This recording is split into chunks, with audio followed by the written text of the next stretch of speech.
بسم اللہ الرحمن الرحیم۔ بسم اللہ الرحمن الرحیم۔ السلام علیکم عزیز طلبہ کرام، امید آپ حضرات خیریت سے ہوں گے۔ آج ہمارا صحیح مسلم کا سبق نمبر 7 ہے، جس کا عنوان ہے مقدمہ صحیح مسلم حصہ اول۔ آگے بڑھنے سے پہلے خلاصہ جات کے اوپر ایک نظر ڈالیں گے۔ گزشتہ سبق کے اندر ہم نے ان مذکورہ نکات کے اوپر گفتگو کی تھی اور سبق کے اخیر میں سند کو بھی ہم نے ذکر کیا تھا۔ آج کے سبق میں ہم مقدمہ مسلم کو بھی شروع کریں گے، لیکن مقدمہ سے پہلے اسباق میں ہمارا کون سا نسخہ معیار ہوگا، اسی طرح عربی معاون کتب کون کون سی ہوں گی، اردو معاون کتب کون سی ہوں گی، اسی طرح صحیح مسلم کے چند مخطوطات کی صور ہم آپ کے سامنے رکھیں گے اور پھر مقدمہ کی ابتدا کریں گے۔ تو چلتے ہیں آج کے سبق کی طرف۔ یہ دو نسخے ہمارے پاس ہیں، ان میں ایک نسخہ تو بیروت کا ہے اور دوسرا نسخہ پاکستان کا ہی ہے، مکتبۃ البشریٰ کا۔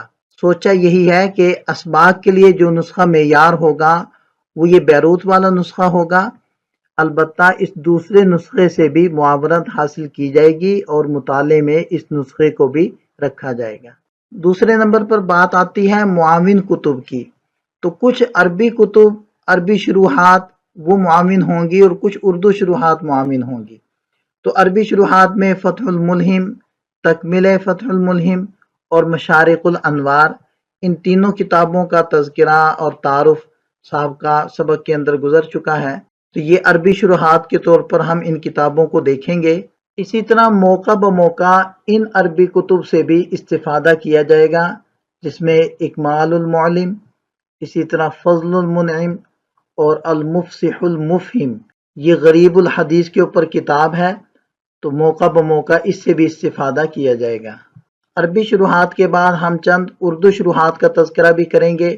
اس تذکرے کا فائدہ یہ ہوگا کہ ایک تو آپ کو اندازہ ہو جائے گا کہ عربی اور اردو کون کون سی کتابیں معاونت کے طور پر استعمال کی جا رہی ہیں۔ دوسرے نمبر پر کتاب مسلم کی عربی اور اردو جو عام متداول شروحات ہیں، معاون کتب ہیں، ان کا تعارف بھی آپ حضرات کے سامنے آ جائے گا۔ تو تین یہ کتابیں آپ کے سامنے ہیں، یہ ہماری معاون ہوں گی انشاءاللہ۔ اسی طرح ان شروحات سے بھی استفادہ کیا جائے گا۔ ان میں سے بعض کتابیں مختصر ہیں، جیسے درس مسلم، یہ 2 جلدوں کے اوپر مشتمل ہے، یہ مختصر ہے، اور بعض کتابیں وہ مطول ہیں، بڑی تفصیل کے ساتھ احادیث کے معنی، مفہوم اور تشریح کے اوپر بحث کی گئی ہے، جیسے یہ شرح صحیح مسلم، یہ کافی طویل اور تفصیلی شرح ہے، تو ان شروحات سے بھی استفادہ کیا جائے گا۔ اب ہم تذکرہ کرتے ہیں صحیح مسلم کے مخطوطات کا، یعنی قلمی نسخوں کا۔ یہ اس کے عکس ہیں، اسی طرح یہ بھی قلمی نسخوں کے عکس آپ حضرات دیکھ سکتے ہیں، اور یہ بھی چند عکس ہیں کہ اس سے آپ کو اندازہ ہوگا کہ اس زمانے میں قلم سے کاتبین کتابیں لکھا کرتے تھے، ایک صفحے کے اوپر زیادہ احادیث لکھنے کے لیے ان کو کس طرح لکھنا پڑتا تھا، اور اس زمانے میں کتابوں کو پڑھنا کتنا مشکل تھا، نقل کرنا بھی مشکل تھا اور پڑھنا بھی مشکل تھا، لیکن ہر زمانے کے محدثین نے قربانیاں دی اور اپنی زندگیاں ان کتابوں کے لکھنے، ان کو پڑھنے، پڑھانے اور پھیلانے کے اوپر لگا دی۔ اب ہم تذکرہ کرتے ہیں مقدمہ مسلم کا۔ باضابطہ مقدمہ کو شروع کرنے سے پہلے اس کا خلاصہ ہم ذکر کرتے ہیں۔ مقدمہ 2 قسم کا ہوتا ہے، ایک مقدمہ علمیہ اور دوسرا مقدمہ کتاب۔ مقدمہ علمیہ میں مصنف کے ذاتی علوم کو دخل ہوتا ہے اور ان کے علمی افکار اور نکات پر مشتمل ہوتا ہے، اور مقدمہ کتاب میں ایسا نہیں ہوتا، بلکہ کسی عالم کی تحقیق کو مصنف نقل کرتے ہیں۔ جو مسلم شریف کے شروع میں ہے یہ مقدمہ علمیہ ہے۔ امام مسلم رحمۃ اللہ علیہ کے اس مقدمے کو ایک زبردست علمی مقدمہ سمجھا جاتا ہے، جو گہرے علمی مباحث پر مشتمل ہے۔ اس میں امام مسلم رحمۃ اللہ علیہ نے فن حدیث کے بہت سارے اصول و قواعد کو جمع فرمایا ہے۔ مثلا راویوں کے مراتب کے اعتبار سے ان کی تقسیم فرمائی کہ کون کس درجے اور کس مقام کا راوی ہے۔ بلا تحقیق بے سروپا روایتوں کے لینے دینے سے سختی سے منع فرمایا، اس میں احتیاط کی بڑی تاکید فرمائی۔ بے سروپا من گھڑت روایتوں کی کئی مثالیں بیان فرمائیں۔ حدیث معنعن پر ایک تحقیقی علمی مقالہ لکھا اور اختلاف کا تذکرہ کیا۔ دین اسلام اور حدود شرعیہ اور نصوص قطعیہ کا جرت مندانہ دفاع کیا۔ امام مسلم رحمۃ اللہ علیہ نے اپنے مقدمے کو تکلفات سے پاک کرنے کی کوشش کی اور سادہ الفاظ میں مطلب سمجھانے کا ارادہ کیا، لیکن غیر اختیاری طور پر یہ مقدمہ تکلفات، تاکیدات، انتشار عبارت اور ضمائر کے تفرق اور تشتت اور ترکیب کی تقدیم و تاخیر سے بھر گیا ہے، اس لیے علماء نے اس پر خصوصی کتابیں لکھی ہیں۔ کیا صحیح مسلم کا مقدمہ کتاب کا جز ہے؟ شراح فرماتے ہیں کہ مقدمہ صحیح مسلم من وجہ کتاب کا جز ہے اور من وجہ کتاب کا جز نہیں، کیونکہ صحیح مسلم کا موضوع صرف احادیث مرفوعہ متصلہ کو لانا ہے اور مقدمہ کا موضوع عام ہے۔ چنانچہ علامہ ابن قیم رحمۃ اللہ علیہ فرماتے ہیں کہ امام مسلم رحمۃ اللہ علیہ نے مقدمہ مسلم میں ان شرائط کا لحاظ نہیں رکھا جو صحیح مسلم میں رکھا ہے، اور مقدمہ کو امام مسلم نے مستقل کتاب کی طرح یعنی حمد و صلات پر ختم کیا، پھر کتاب الایمان کو مستقل انداز میں شروع کیا، اس لیے یہ مقدمہ من وجہ کتاب کا حصہ بھی ہے اور من وجہ مستقل بھی ہے۔ یہاں سے ہم مقدمہ صحیح مسلم کو شروع کرتے ہیں۔ سب سے پہلے میرے ساتھ مل کر دعا پڑھ لیں۔ بسم اللہ الرحمن الرحیم، رب یسر ولا تعسر وتمم بالخیر وبک نستعین یا فتاح۔ رب یسر ولا تعسر وتمم بالخیر وبک نستعین یا فتاح۔